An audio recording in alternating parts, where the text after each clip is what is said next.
For the first time, the rules covering interception, covert surveillance and access to communications data would all be set out in one law. The Chief Minister says the bill brings clarity to powers already used by law enforcement and introduces stronger legal safeguards. Part 1 establishes the central privacy framework.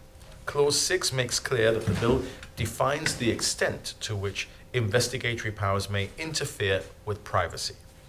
That's obviously, Madam Speaker, something that must be done in a very tightly controlled manner, because the right to privacy is a right contained in our Constitution. Clause 7 imposes a general duty in relation to privacy on the competent authority when deciding whether to grant, renew, modify, or cancel authorizations.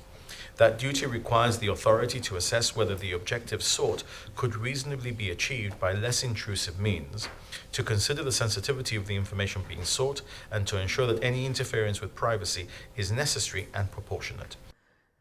Fabian Picardo says surveillance would only be permitted where it's justified, with additional protections for legally privileged and journalistic material. He also said unlawful interception would become a criminal offence.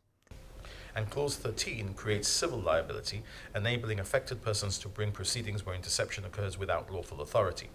Clause 16 establishes the offence of unlawfully obtaining communications data by a relevant person. And Clause 17 ensures that equipment interference may only be carried out where authorized, thereby preventing unauthorized access to electronic systems. Again, a new protection, Madam Speaker, so that if you don't do it in the way the law requires, you will be acting illegally.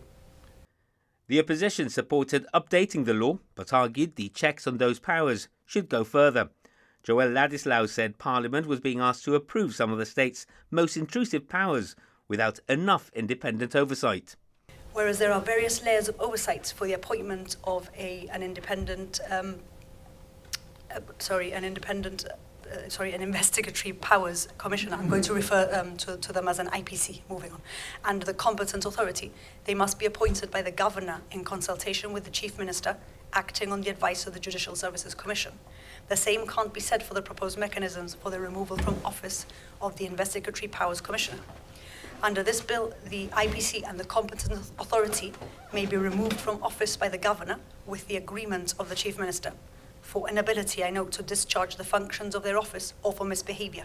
The issues which arise, as we see it, the procedures to be followed for initiating the process for the removal of an IPC under sections 117.5 and 132, I would humbly say, are not clear, Madam Speaker. And in its current form, that section is giving a sense of déjà vu, following on from the recommendations which were made in the Open Show reports as to the amendments that should be made to Section 34 of the Police Act, which relates to the removal of the police commissioner. The opposition questioned the lack of prior judicial approval for some surveillance warrants and said that while it backed the bill's objectives, it could not support it in its current form.